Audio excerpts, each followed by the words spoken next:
Welcome to this tutorial video, which is dedicated to the runtime architecture of the Lumia product line.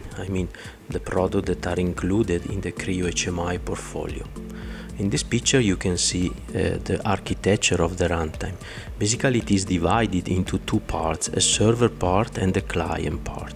The server part is named Edge HMI and take care of collecting the data from the field via the PLC communication driver or the internal communication driver to the soft PLC runtime.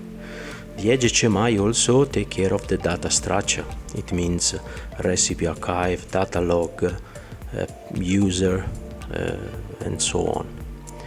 On the client side, which is named Web HMI, we have basically a web-based architecture. We have the integrated browser, which can be, for example, Chromium in the Linux-based embedded product or Chrome in the Windows-based product, which is displaying the page. The page are totally HTML5 based, so web-based. Even the page which is displayed in the included display of the product is via the Chromium, so via the browser.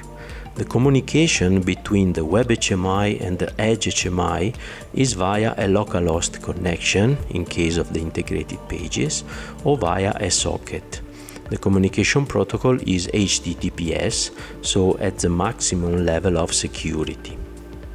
In case we need to connect several stations, the architecture is the one displayed here, so we can connect remote Web HMI or generally speaking devices having an HTML5 browser on board. So it's quite simple to create a multi-client architecture having several working stations. So for example, a production line.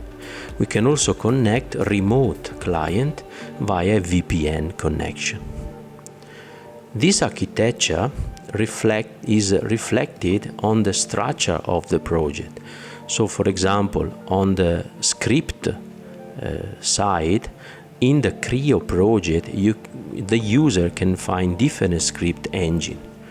The script engine, which is named Script, is taking care of the engine of the script that are running on the edge side of the product.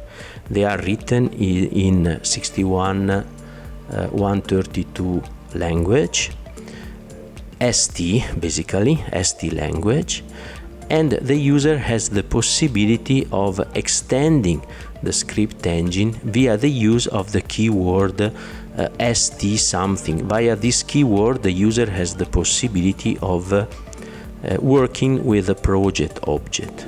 So for example, you can see here this file write, file open, or for example here IP address and so on. So the user basically has the possibility of accessing all the object of the project. Tag write element, for example, tag write value. So here the script is accessing the tag database. So this is the script running on the edge side of the product. On the Web HMI side of the product, so on the client side of the product, due to the fact that everything is based on HTML5 and web technology, we can work via JavaScript. So the user has the possibility of writing integrated JavaScript in the project. So for example, this kind of JavaScript you can see here. Obviously having access to the project object, or loading external JavaScript. So Creo is able to load any external JavaScript and run the JavaScript with one of the events of the project. So basically, due to the architecture of the runtime, we have the possibility of writing scripting both on the server side, so Edge HMI, or on the client side, Web HMI. Each of these engines have the possibility of accessing the project components, and the data exchange between the ST script and the JavaScript is possible via dedicated functionalities.